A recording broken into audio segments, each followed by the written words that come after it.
Rumi said something that sounds completely backwards. He said the wound is the place where the light enters you.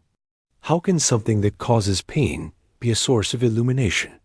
How can the thing that breaks you also be the thing that makes you whole? Modern research on post-traumatic growth is discovering that Rumi was right. The people who experience the greatest challenges often develop the deepest wisdom. The survivors of trauma frequently report more meaning, stronger relationships, and greater appreciation for life than those who never faced adversity. Your pain is not just random suffering. It is a doorway to transformation. But this idea challenges everything we have been taught about pain and happiness.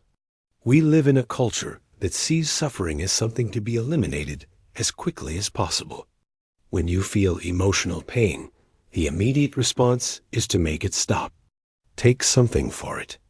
Distract yourself from it. Get over it as fast as you can.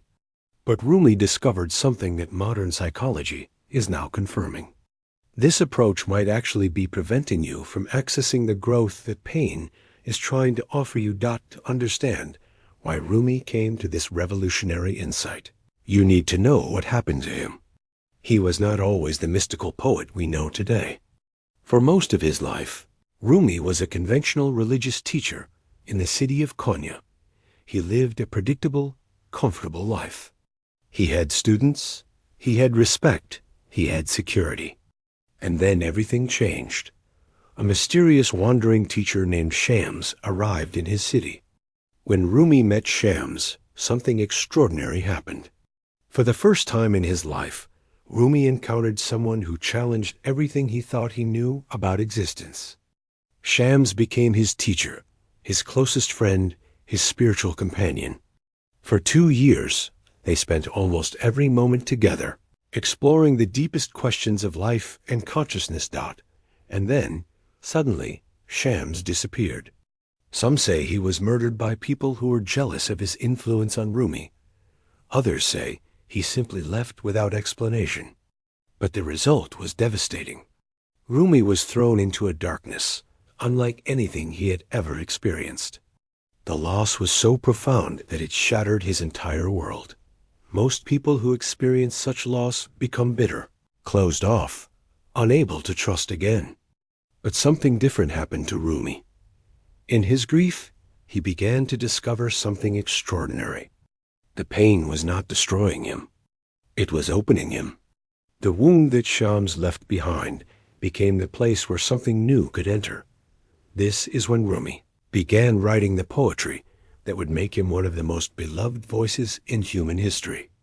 The loss of Shams did not end his spiritual journey. It began it. The deepest pain of his life became the source of his greatest gift to the world. Modern research calls this phenomenon post-traumatic growth. Psychologists Richard Tedeschi and Lawrence Calhoun discovered that many people who experience severe adversity do not just recover.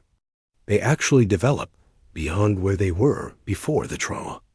They report 5 specific areas of growth: enhanced appreciation for life, deeper relationships with others, greater sense of personal strength, recognition of new possibilities, and fundamental changes in their philosophy of life.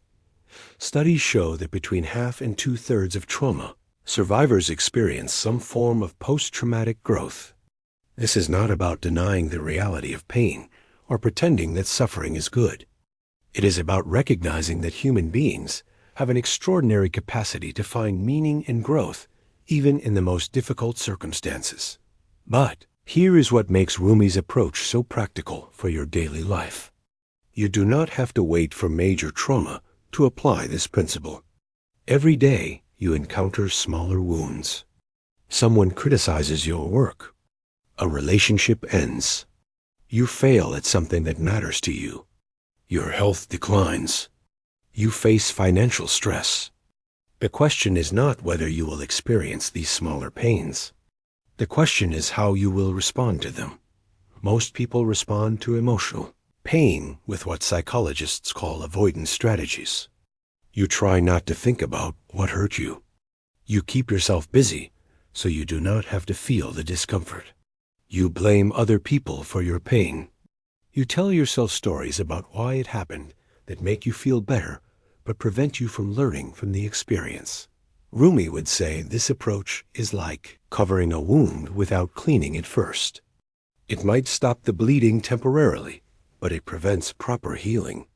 And it definitely prevents the growth that the wound is trying to offer you. So what does it mean to let the light enter through the wound? It means changing your entire relationship with pain. Instead of immediately trying to make it stop, you pause and ask what this experience is trying to teach you. Instead of running from the discomfort, you stay with it long enough to understand what it is showing you about yourself and your life. This does not mean you should seek out suffering or stay in harmful situations. It means that when pain is already present, you approach it with curiosity rather than pure avoidance. You treat it as information rather than just something to eliminate. Research shows that people who do this develop what is called emotional intelligence. They become better at recognizing their own emotions and the emotions of others. They develop stronger relationships because they are not afraid of difficult conversations. They make better decisions because they can tolerate the discomfort of uncertainty. Let me give you a practical example. Imagine someone you care about gives you harsh criticism about something you did. The normal response is to either defend yourself immediately or withdraw and avoid that person. Both of these responses are designed to make the pain stop as quickly as possible. But what if you tried Rumi's approach? What if you stayed with the discomfort long enough to ask what it might be showing you? Maybe the criticism is unfair, but maybe there's a grain of truth in it that could help you grow. Maybe the person delivered it poorly, but maybe they are telling you something important that no one else has had the courage to say. This does not mean you have to accept every criticism as valid.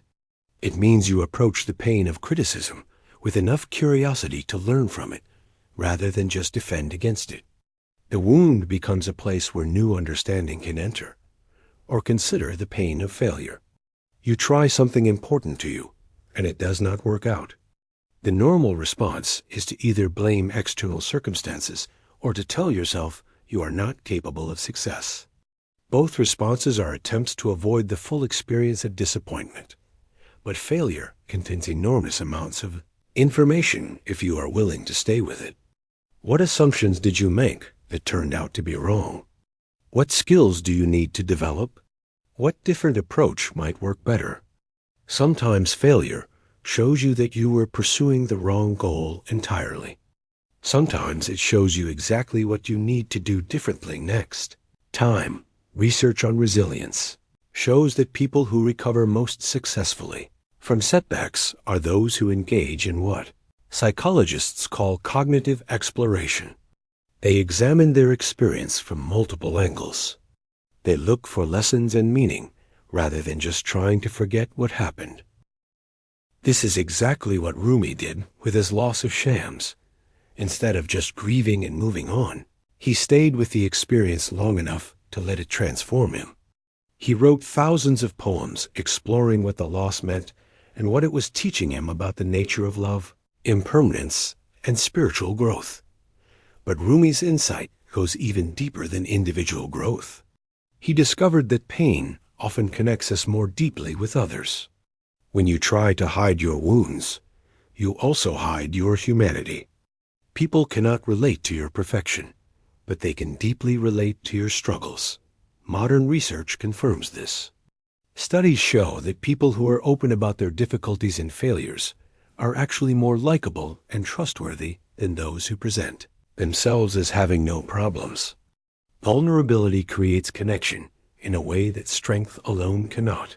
This is why some of the most helpful people in the world are those who have experienced significant pain and learned from it. They have what Rumi called a wounded healer quality. Their own wounds have been transformed into wisdom that can help others navigate similar difficulties. Think about the people who have been most helpful to you during difficult times. Chances are they were not people who had never experienced problems. They were people who had faced similar challenges and found ways to grow from them. Their wounds had become sources of light, not just for themselves, but for others. This principle applies to every area of life. In relationships, the couples who create the deepest intimacy are often those who have worked through significant conflicts together rather than those who never fight. The process of working through difficulty creates a bond that smooth sailing cannot match in work. The most innovative solutions often come from people who have failed repeatedly and learned from each failure. Their wounds from previous mistakes become sources of wisdom that guide them toward breakthrough approaches in personal development. The greatest growth often happens not during the easy times, but during the periods when you are forced to confront your limitations and develop new capacities. Here is the crucial point that Rumi understood. The light does not enter automatically just because you experience pain. It enters when you approach pain with the right attitude. If you become bitter and closed off by your wounds, they remain just wounds.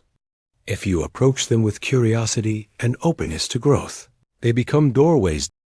This requires what modern psychology calls a growth mindset. Instead of believing that your abilities and character are fixed, you believe they can be developed through challenge and effort. When something painful happens, instead of asking why me, you ask what can I learn from this? Research shows that people with growth mindsets recover from setbacks more quickly and effectively than those with fixed mindsets. They see challenges as opportunities to develop new skills rather than threats to their self-image. They view criticism as information rather than attack. They understand that struggle is not a sign of weakness, but a necessary part of development. This is exactly the mindset that allowed Rumi to transform his greatest loss into his greatest contribution. He did not see the disappearance of Shams as evidence that he was unlucky or that life was unfair. He saw it as an opportunity to develop a direct relationship with the source of wisdom that he had previously accessed only through his teacher. The practical application of this insight is profound.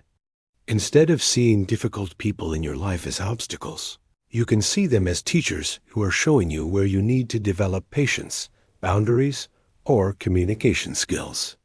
Instead of seeing failure as proof of your limitations, you can see it as information about what approaches do not work and guidance toward approaches that might. Instead of seeing illness or injury as purely negative experiences, you can ask what they might be teaching you about taking better care of yourself, appreciating your health when you have it, or connecting more deeply with others who face similar challenges.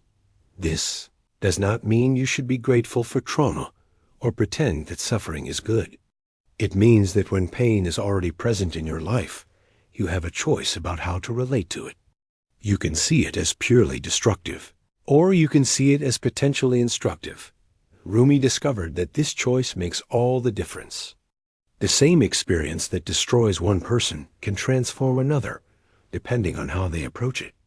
The wound can remain a wound, or it can become the place where the light enters you. The light Rumi talks about is not mystical illumination, though it can include that.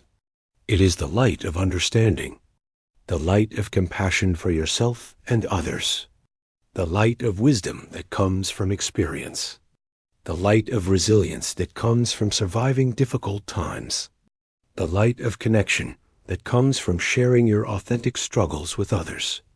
This light is available to you right now, in whatever pain you are currently experiencing. The question is whether you are willing to stop running from the discomfort long enough to see what it might be trying to teach you.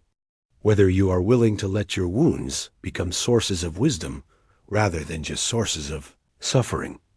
Rumi spent the rest of his life exploring this mystery. His poetry became a bridge between the pain of human experience and the possibility of growth and transformation. He showed that it is possible to acknowledge the reality of suffering while also recognizing its potential for creating wisdom, compassion, and deeper connection with life. Your wounds are not mistakes. They are not evidence that you are unlucky or that life is unfair. They are places where life is trying to teach you something essential about resilience, compassion, and the extraordinary capacity of the human spirit to find meaning and growth. Even in the most challenging circumstances, the light is waiting to enter. The question is whether you will let it in.